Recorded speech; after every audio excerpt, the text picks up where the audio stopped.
my fellow peeps and peepettes. Welcome back to the Spotlight Reviewing Station here in the year 2021, of course. Continuing on with the year 2021, we're going to take a look at some figures that came out late of last year. That way we can get everything out of the way, toss out all these freaking boxes that I have piled in this room, and we can move on to bigger and better things that comes out in the year, you guessed it, 2021. But before then, here's a look at the DINO Megazord set. Well, not the box set that was an Amazon exclusive if I recall right, but this is the separate package figures that you can find at Walmart, Target I believe as well. And they're still available at the moment. They're still sitting on the pegs at my local Walmart store. But anyway, here we go. Late to the game, we're going to take a look at the packaging to kick things off here. And as you can see, it's pretty awesome. Gotta be honest, I love the way that this looks. You see the lovely artwork of the Megazord and the 5 Rangers right there. We've got a look at the Zords together, all combined into the Megazord. And you can see that this is the packaging for the Triceratops and Saber-Tooth Tiger Dino Zords. That's right, that's the only way that you can really recognize what you're getting here, if the figures are not in the packaging, that is. Here's the other one. Here's Mastodon Pterodactyl. And finally, the big boy itself, the Tyrannosaurus Dinozord, right? And this is the one that comes with, of course, the Power Sword, because it only comes with one figure, the Tyrannosaurus Rex. What else?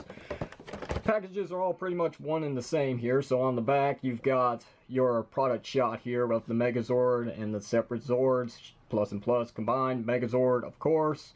Yep, that's about it for the packaging. Here we go. Gonna take a look at them one at a time, real quickly, because there's really not much to talk about. You've seen one Megazord set, you've seen them all from Mighty Morphin, that either being Bandai America, Bandai Japan, or even Hasbro. Yes, and these are Hasbro products, in case I didn't mention that, in case you didn't know that. Here's Triceratops.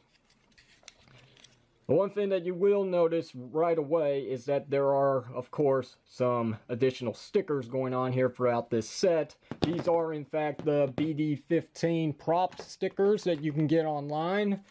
I think it's 30 bucks in total for the entire set. I could be wrong, could be a little more, could be a little less. I'd go for the entire set, though. You can buy them separately for each individual Zord if you want. But to save the money and just go ahead and get it out of the way, yeah, just go ahead and buy the entire set. They do look good. I mean, there's still some work ahead of it that needs to be done, especially with the Saber-Tooth Tiger, looking at you, Wheels. But other than that, it does complete the look, kind of, sort of, because there was such a lack of effort here going on throughout this set, since it is pretty much targeted at a much younger age, and for the price point that these are actually for, it makes sense. But yeah, I like the way that this looks now, except for that tail. I mean, that's pretty hollow there, Hasbro, good lord. Starting off with Pterodactyl, wings flap, head moves up and down on the double hinge. You can do something like that. That's it. Triceratops, of course, due to the transformation, neck goes up and down, tail moves up and down as well. There we go. Saber-Tooth Tiger, the arms move up and down, the back legs move up and down. I'm sorry, I meant legs. Why did I say arms? The cannon, the tail, up and down, neck up and down. The teeth also do move up and down due to transformation, that kind of thing. You know how it works. Mastodon's pretty much a brick, but they did try something here. There is a hinge that does this, and that's all she wrote. And finally, we have Tyrannosaurus, which does have quite the range of articulation. We got the up and down, the jaw opens and closes. We can see the Megazord head right there. We've got arms that move up and down, no elbow joints, no wrists, that's fine. We've got up and down here on some nice clicking. We got inward and outward movement as well. Not much, but it is there. That's pretty nice. We actually have a thigh swivel cut, believe it or not. We have single jointed knees that does get really good range due to transformation. Yes, the obvious pegs here, kind of an eyesore, but what is, right?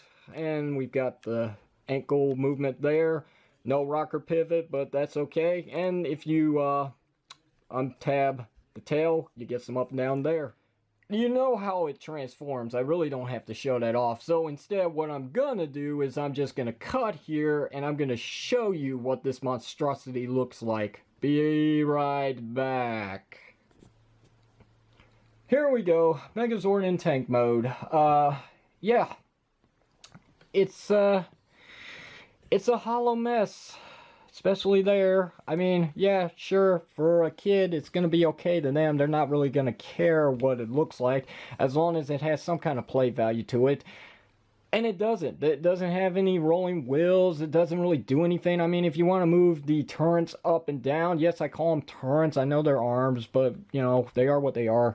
You can say cannons, but if you want to move them up and down, there you go. There's a little bit of some play value there. Outside of that, it doesn't really do much. I mean, like the Soa Chikogan, it could have actually had, its thighs could have actually slide it out just a little bit to make it proportionally better, make this lay down a little more flatter to the ground. It just, as it is, it's okay. It's not anything special. I mean, we've seen better, especially with the 1993 Megazord. Come on, Hasbro, seriously. Megazord mode, which is what everybody wants to see. Well, not really, because I'm sure you've seen it 1,000 times on YouTube at this point, but anyway, you know how this works. The Megazord sequence has been initiated. Yep, we're going to go ahead and flip in the hands. We're going to flip the head up of the T-Rex so we can unpeg this shallow connection for the Mastodon's head. And we'll set that down. We're going to go ahead and untab from the top here the pterodactyl. Fold the head in. Bring those, well, got it the wrong way. There we go.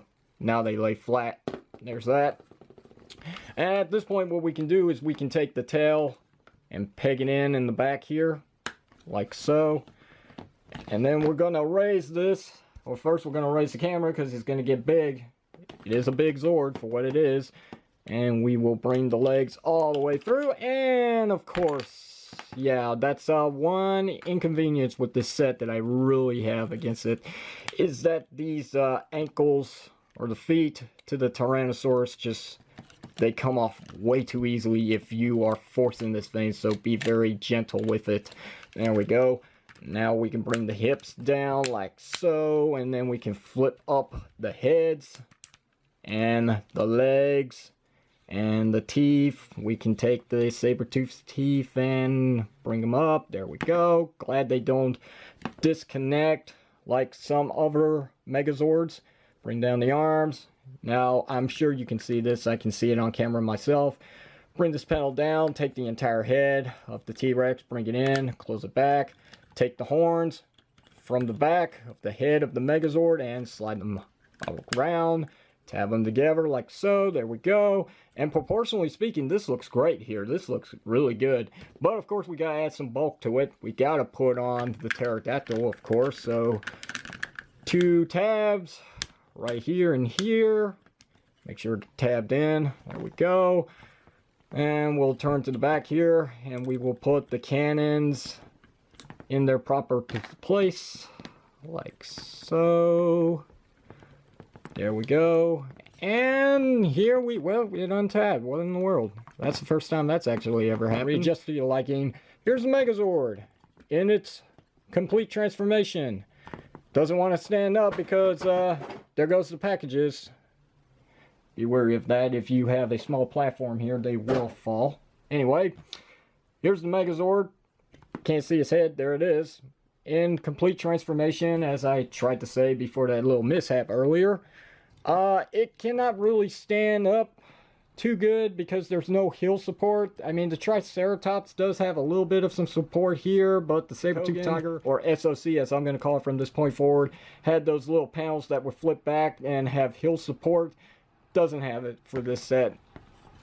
I can understand why, because of the budget, because of what this is supposed to be targeting, this certain age range. Other than that, it does look really good, and I do like the proportions on it. It looks magnificent, especially with the BD15 sticker set all put on here, except for the Triceratops, which you may have noticed in this video review. I got 2 left eyes, unfortunately, with my sticker set. I don't know how that happened, so I could not use them. I could try and paint this, but I'm not going to do it, at least not right now. maybe never.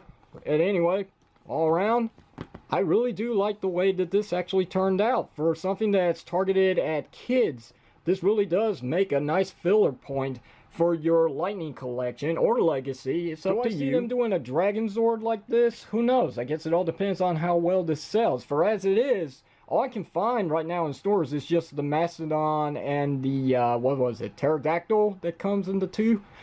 Anyway, that's about it. I mean, this is pretty hot selling, to be honest, and I'm quite impressed with the proportions. It's really good. Quite impressive. Could use a little touch of monotone chrome, maybe in some areas, maybe the cannons, maybe even the power sword, the tusks for the Mastodon. I'm just saying, maybe even the horns for the Triceratops and the teeth for the saber-toothed tiger. Why not?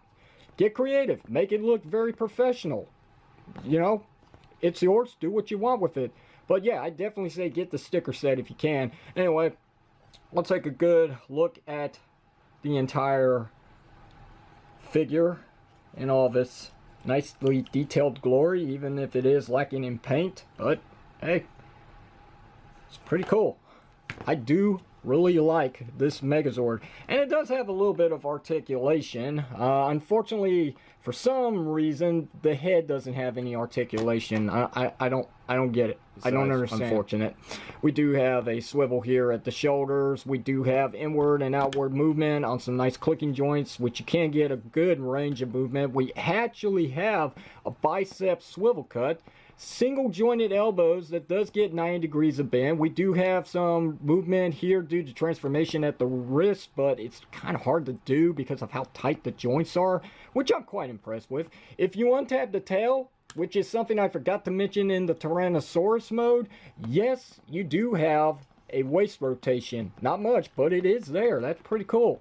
If you don't untab it, you get nothing, as far as I know.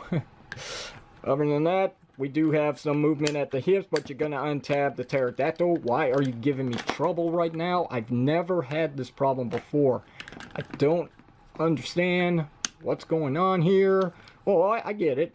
I actually do get it. I'm just joking with you guys. I'm on camera. That's why. It's just a camera thing. There. Stay. Good.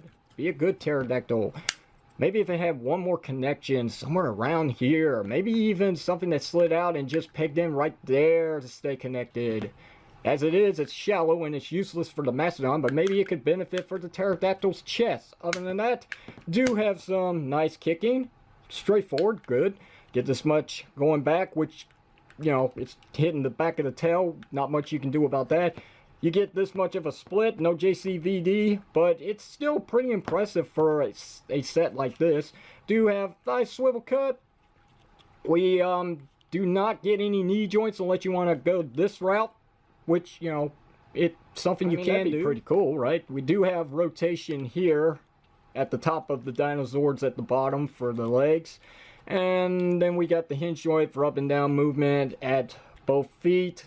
That's both the Triceratops and saber-toothed tiger, and that is your slew of articulation, which is definitely a lot more than the Legacy, and definitely a lot more than the original 1993 Megazord. So I'm quite impressed for something that is not targeted for a collector like me, but still pretty dang good for articulation. It's just, why is there no articulation for the head? Why?